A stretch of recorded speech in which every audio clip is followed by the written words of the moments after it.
that is what we're opening today. But first, I just wanted to say thank you all. I've made it to my first milestone of 100 subscribers, and I couldn't have done it without you guys. So, I'd like to do my first ever giveaway between these 4 gold graded cards. The winner will get to pick any of the 4, whichever one they want. All you got to do to enter is be subscribed, leave a like on the video, and also leave a comment telling me which cards today I pull from these dollar packs was your favorite. I should probably also mention that you need to live in the United States to enter the giveaway, and the winner will be announced exactly 1 month from the day this video is uploaded. So, you have an entire month after this is uploaded to enter the giveaway. So, these dollar packs come with... I didn't know what they came with, but it said they come with 1 card. It looks like it's gonna be worthless stuff if the very first one is a reverse Krabby. So we're starting off with Unbroken Bonds. You get 2 of these per pack. So I will be opening 50 of the cardboard and 100 of the actual packs of cards. You're not guaranteed any hits. I don't even think you're guaranteed a rare in these. Yeah, normally you'd get a rare there. Instead, I get an energy. This Sun and Moon era is not weighable, so I should feel completely safe opening these. The amount of times I had to go to dollar stores to get this many packs, I'd guess was probably at least 50 times over the past 3 months, probably. I'd only go like maybe once every 10 days or so, but that one trip or one day that I'd go out, I'd be spending like 6 hours looking for different Dollar Generals, so I'd be out all day long on those 1 days that I would go out looking for these. I tried not to buy up any of the stores. The vast majority of them just had nothing. But the ones that actually did, the very few stores that actually had like 10 or 20 of these packs, I wouldn't ever buy them out. I'd make sure not to do that because I know how much people hate that. Don't want to completely mess up that store's inventory and make it so every single other person that goes there is unable to buy any of these. These are notorious. These 3 card packs are notorious for having extremely low hit rates. I did pretty good in my last video with these. I only got a couple hits, but they were hits I was very happy with. And I think I opened like 40, so 2 hits out of 40 packs. It's kind of terrible, but yeah, I didn't feel bad about it just because PokeRev did, I think, 100 packs like I'm doing today, and he got 0. If that happens to me today, my 100 subscriber special will be completely ruined. That would be tragic. I think the last time I opened these packs, it was mostly Team Up and Cosmic Eclipse. Today it's going to be almost entirely Unbroken Bonds and Cosmic Eclipse, because that's all that basically all of the Dollar Generals in my area had. There was a very, very limited amount. I rarely found some evolutions and also some like Lost Thunder and Breakpoint, but I probably only have like 2 or 3 of each of those, and then everything else is going to be Cosmic Eclipse on Unbroken Bonds. I don't think I've opened Unbroken Bonds before this video, or Breakpoint. X and Y, I've touched almost none of. Sun and Moon, I'm slowly getting there. Starting to open. There's our first holo. That's a unique looking Snorlax. Pikachu's in the background and a Torchic on his head. He does not look safe to bounce on though, because he is awake. I suppose with how rare holos are in these dollar packs, I will make an exception today and actually sleeve my holos. I'm really disappointed about not finding any Team Up though. That was definitely my favorite one to open out of all the ones I opened last time. Just go through these so quick. But yeah, these dollar packs, quotation marks, for 100 of them, it cost me $173. So Maybe they used to be $1, but I believe it was exactly the same when I did it last time. They were not $1. They're like $1.63, and then you pay tax on top of that. The pack of 2 that these come in costs $3.25. So apparently they're saying that the value of those random cards that they put in, which are just extremely low value, honestly worthless bulk, like they're not even reverses most of the time. That's just sad. And they're trying to charge it they're saying that the bulk one single card they put in there is worth more than an actual dollar pack. That's ridiculous. Oh, we got our first hit finally. A date. I wonder if you can actually double up in these, because that was not the final card. What? This is Cosmic Eclipse. Okay, I was like, what set did I even just open? And I go through them so quickly. I'm thinking this is a lower value card. Dedenne, however you say its name. Probably not too popular of a Pokemon. But yet again, I have bested Pokerev at this in significantly lower numbers of packs, but he did buy them online. There's a Holo Lunala. Oops. Holo Lunala. So that's 2 Holos and 1 full art. Yeah, I don't even think he got a single Holo in his 100 packs. I could be remembering that part wrong, but there was definitely 0 full arts in his video. And you know, I don't think ever since he made that video, 100 packs, $1 packs, and getting 0 hits, I don't think he ever tried out dollar packs again, which, yeah, I can't blame him. If I didn't get a single hit after opening all of these, that is a cool reverse, by the way. I don't think I'd ever open these dollar packs ever again either. I would be depressed and never trust them again, and I'd be like, Dollar General is scamming me, but so far, nope, they work out great for me. So we'll finally try a different set here.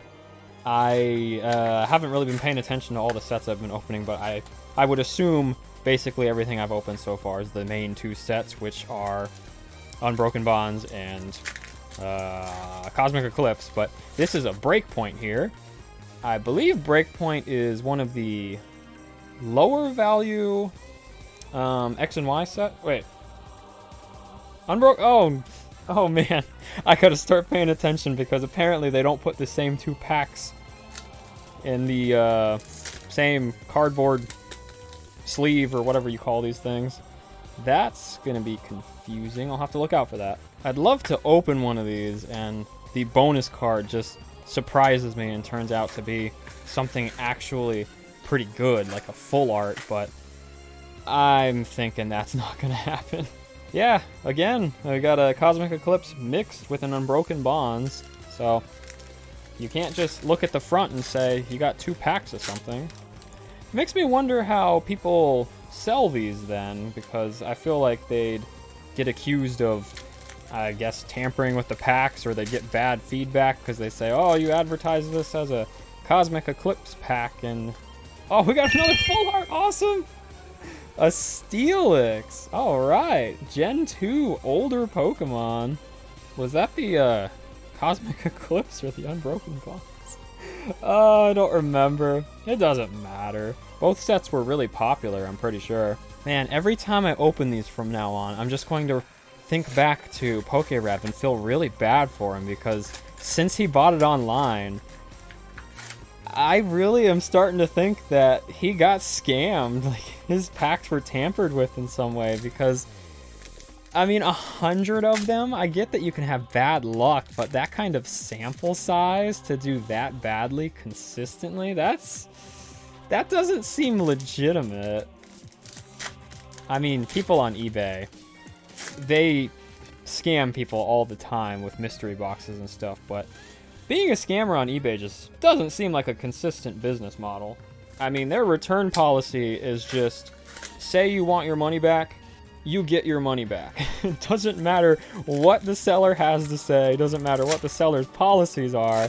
You want your money back, you get your money back. That's how eBay's return policy is. But yeah, buying 100 of these on eBay, not only does it seem like he got scammed, but he also was scalped too. That's brutal. But when it comes to Pokemon cards, everyone's luck balances out eventually. I have seen him also get both Charizard and Arceus from a single booster box of one of those really expensive booster boxes from like Diamond and Pearl or something. So he also gets incredibly good luck, just like once in a while I do. And then sometimes I have videos like where I open 2 Elite Trainer boxes and I get 0 hits between 2 boxes that have 8 booster packs each. And I mean, I don't know if I've ever seen anyone else do that badly, honestly. 16 booster packs and 0 hits. That's kind of proud of that one. Maybe I'm being a little bit too optimistic in saying this, but I've already got plans for like my next subscriber milestone. My main thing is I just don't know what number I should make the next milestone. If it should be like 200 or 300 or 500. I don't think I'd want to wait all the way until 1,000. Apparently 1,000 is when you can actually apply to start making money from YouTube. So that would be by far, I would assume, not just but everyone's biggest YouTube milestone is 1,000 subscribers. The amount of time, effort, and money you put in. I mean, just editing and all this, I mean, that junk takes, I'd guess, like 7 to 8 hours to edit a single video. It's heavily dependent on how long the video is, and I just spoiled something, and I also don't remember what pack this was that I just opened. Let's see. Oh, I think it's the second card. It's a tag team card. Okay, it's Formosa and Buzzwole. Not very popular Pokemon, I don't think. I know Buzzwole's used a lot competitively. I think he's got like insanely high defense and physical attack, and maybe all his other stats are terrible. I think Formosa's a very powerful special attacker with high speed. But yeah, 1,000 subscribers. That's every new YouTuber's goal right there. Their initial big goal is 1,000 because they can turn just a fun hobby of like opening Pokemon cards into an actual career, potentially. I mean, 1,000 is still not enough, but it is really motivating to get actual results from what you're doing. So I actually got another breakpoint here. Again, I didn't even see what the first pack was, but it's nice to get some variety because I was expecting 99% of everything I opened today to just be those 2 sets I said that I almost exclusively got.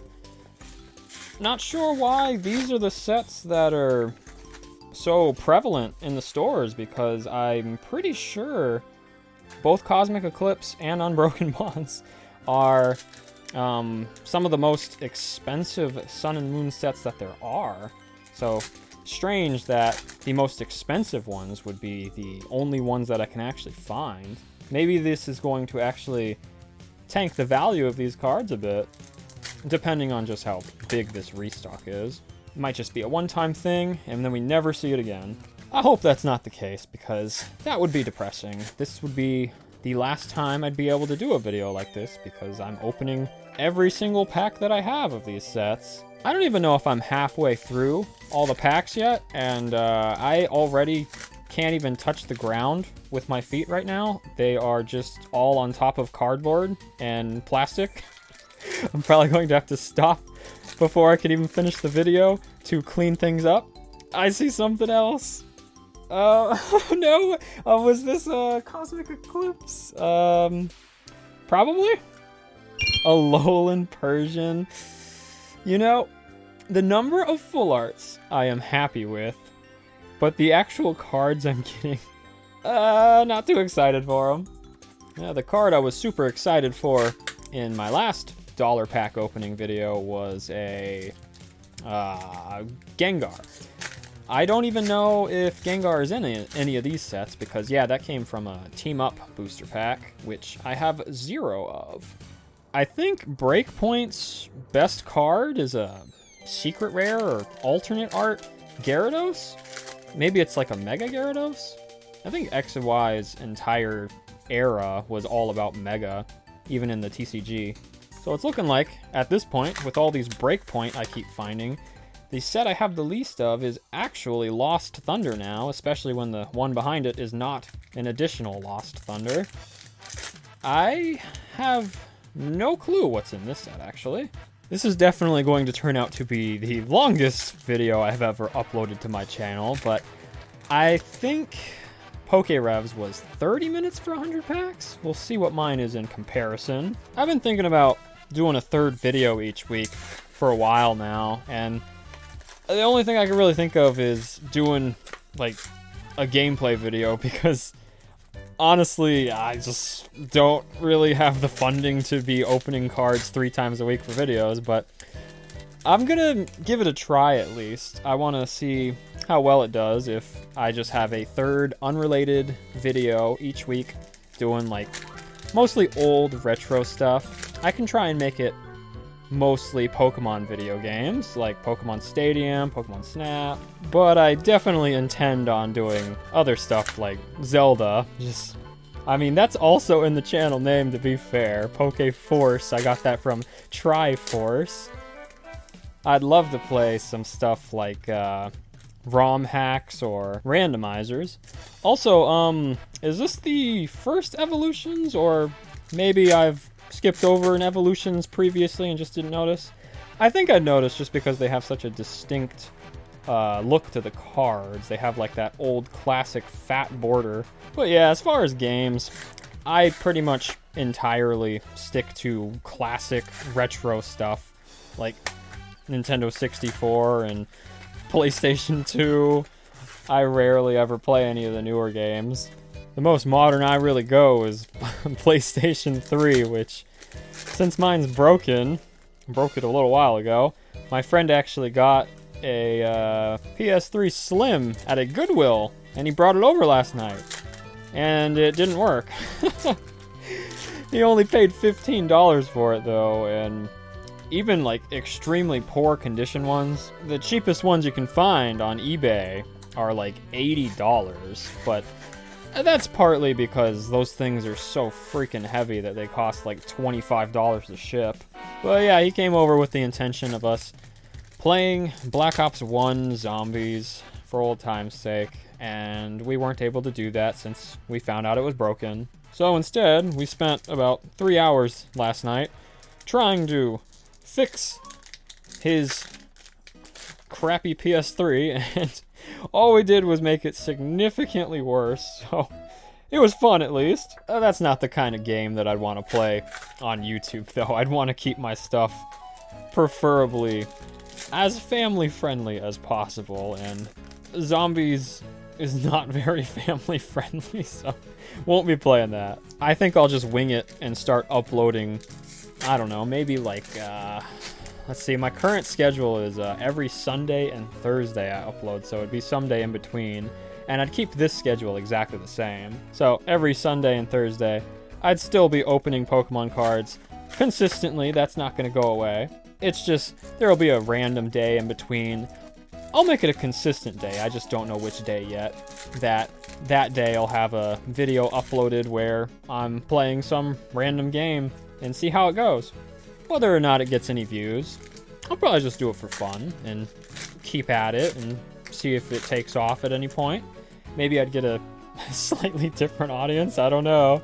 I don't think I really ever see YouTube channels be successful at doing two basically completely different categories for their videos, but maybe if it's on a set schedule so it's still consistent. Oh, okay. That has gotta be the highest value full art today. Piplup and Dawn. They should put Dawn's name in there. Although I guess they don't do that for tag team stuff because you're fighting against this card, so you'd be fighting Dawn, and that probably wouldn't sound right. It's pretty consistent that the more I like a card, the more expensive it seems to be. That's my favorite card of the day, so I'm kind of just gonna assume that it's the most expensive card. I think this might be the only Evolutions pack I found at all the stores I went to, and it's the worst looking pack out of all of them. What are the chances of that? Maybe these have just been sitting around for a lot longer than most of the cards, and so they're just in worse shape. I think X and Y Evolutions. Oh, it's not two of them. Oh, that's a shame. Just get so few variety in these packs, at least in my area. I should check out other people's YouTubes and see if they're getting to open stuff like Team Up. Then maybe I can fly to their state and buy them. I'm not that desperate for Team Up, but I am jealous at least. Well, I just saw something, but... Oh, Venomoth. Okay, you know, that might be my second favorite of the day. I don't know. I really like the Steelix. I'd say it's between this and the Steelix for my second favorite card pulled today. Every time I see Venomoth, I think of Koga, mainly just because I play a bit of competitive... It's not Pokemon Puzzle League, but I mean, Pokemon Puzzle League is what got me into competitive panel attack, or whatever you call it. I don't even know the actual name, I just call it Pokemon Puzzle League. But yeah, point is, Koga's in that game, and one of his 3 Pokemon is Venomoth. And I am used to hearing it scream every time you get a chain. Although I suppose they call it a Pokemon's cry, not a scream. That, I guess either way sounds kind of morbid, honestly. So I guess 100 of these would be 300 cards, which is only 30 booster packs. I guess the majority of the time is used actually opening the cardboard. You know, I'm kind of sad that my friend and I weren't able to fix that PS3, because I haven't gotten to play Black Ops in a long time. My PS3 broke quite a while ago, and although it was my fault, I'm still sad about it. And PS3 emulation, although it's a thing, you need a super high-end computer for it, and even then, it's still so buggy, and on top of that, I just don't have a high-end computer. Like, my computer overheats just from video editing, and I do some pretty minimal editing. I mean, it still takes me a long time to edit, it's just that it shouldn't be something that pushes my computer very hard.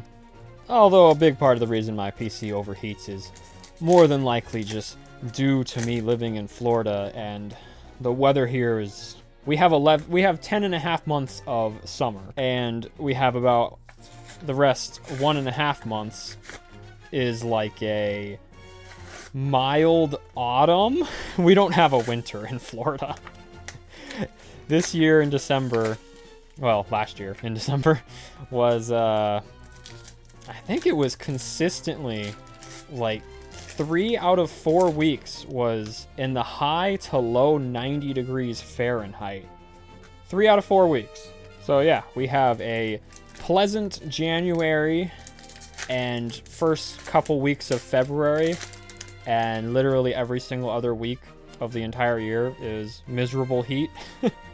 Like, I'm talking the kind of heat that it doesn't matter that you have AC. Your AC just is not going to be able to keep up with the heat. At least that's my experience. But I don't think I have a very typical experience, because I rent, and our landlord's policy when it comes to fixing stuff is, does it turn on? It's like, yeah, it doesn't work, but it turns on. Oh, okay, well, let us know when it doesn't turn on anymore. And every summer it gets so overworked that it starts leaking all throughout our house. And tell our landlord, and he's like, oh, okay, I'll get someone to come over there and like put some duct tape on it, and then it leaks again next month. And he's like, yeah, okay, I'll do it again. That just seems to be typical, though. I mean, I used to work for a grocery store, and they were the exact same way. We had a cleaning machine that was probably older than I am, and it would break probably 3 times a month. And every time it broke, it would make it so that like 5 employees had to stay late, and they would have to mop up the entire store's floor manually rather than... Finally, another holo. These holos are so rare, they deserve sleeves. Rather than fixing the machine, they would just say, no, just have someone come over and hit it with a hammer until it starts working. And so they'd rather pay like 6 extra employees to stay an additional like 3 hours each time it would break down than get a new cleaning machine. And these cleaning machines, I mean, even if they come in new, like a new store opens, they still look like crap. I can't imagine them being very expensive, like maybe a couple $1,000s or something. And if you're paying 5 employees an additional 5 hours 3 times a month, I think it's a pretty obvious good investment to just fix the machine. And you know what ended up happening? I wish I was there for it, but they ended up telling me about it the next day that after it happened. They told me that, they're like, hey, so you know how that machine's been breaking like every single week? I was like, yeah, it happens to me all the time. I have to deal with that crap. Like, it caught on fire last night. That was the funniest thing I ever heard. And it was completely deserved. But yeah, I've only ever actually worked at one place. I was there for 8 years. So my entire career experience was just with that one company. And it was extremely negative, just based on things like that. But at the same time, it was pretty hilarious. I couldn't stop laughing.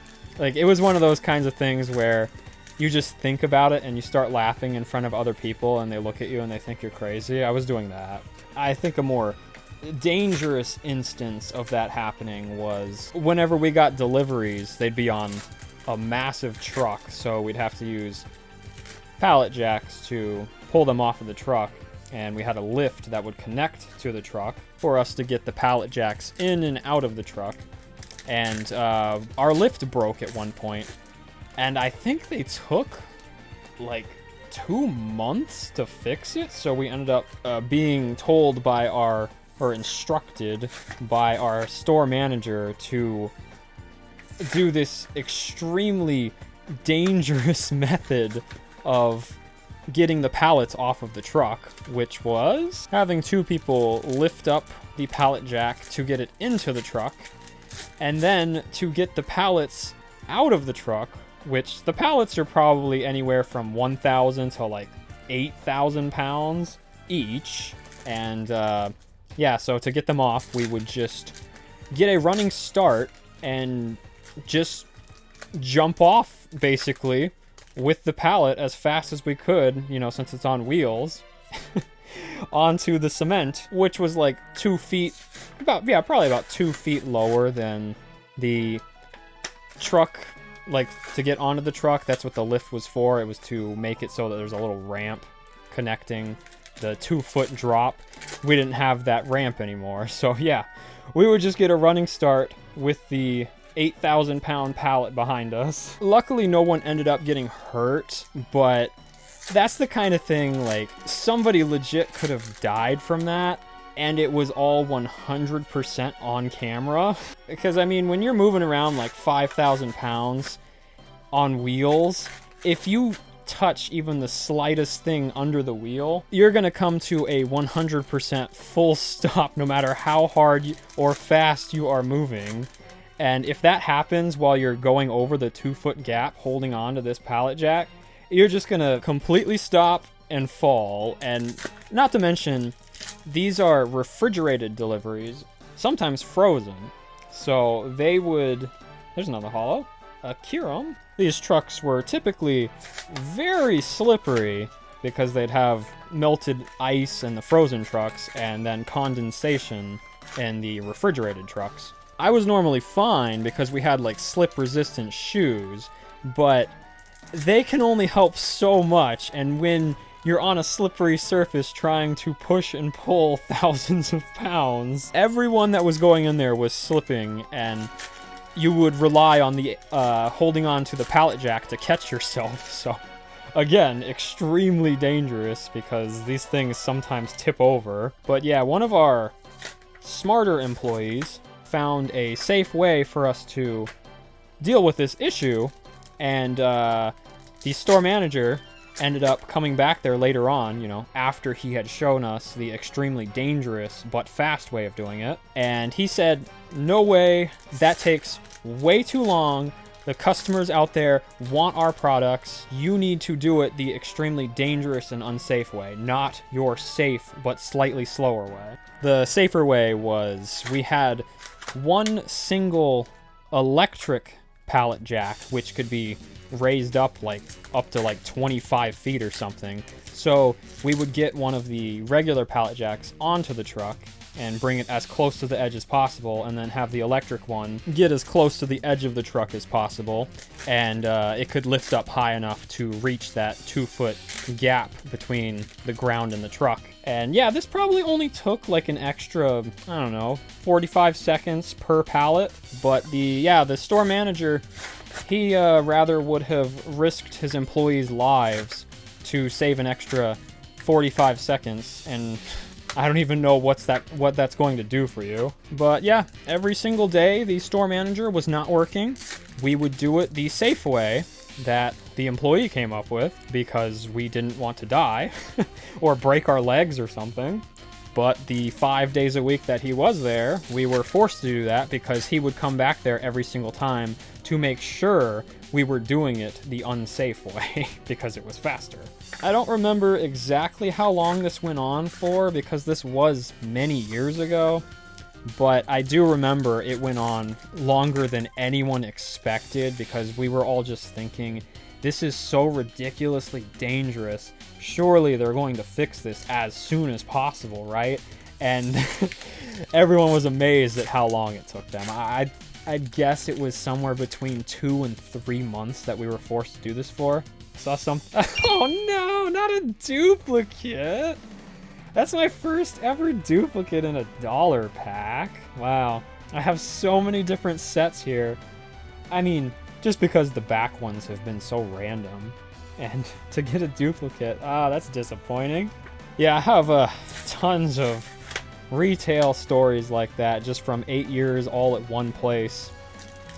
I'll talk about them some other time probably because there are only 3 packs remaining, and they are probably going to be all Unbroken Bonds and Cosmic Eclipse, just because that's all I see remaining down there.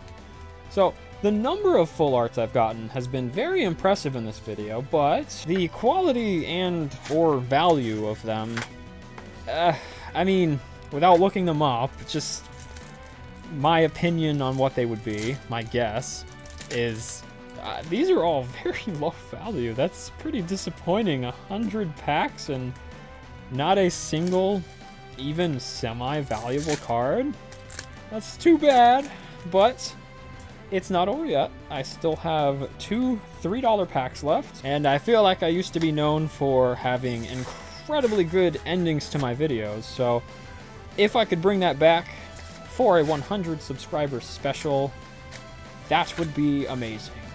And also, 100 packs, 0 of them had anything good with the bonus cards, so I have completely given up on the bonus cards. So we're going to end it...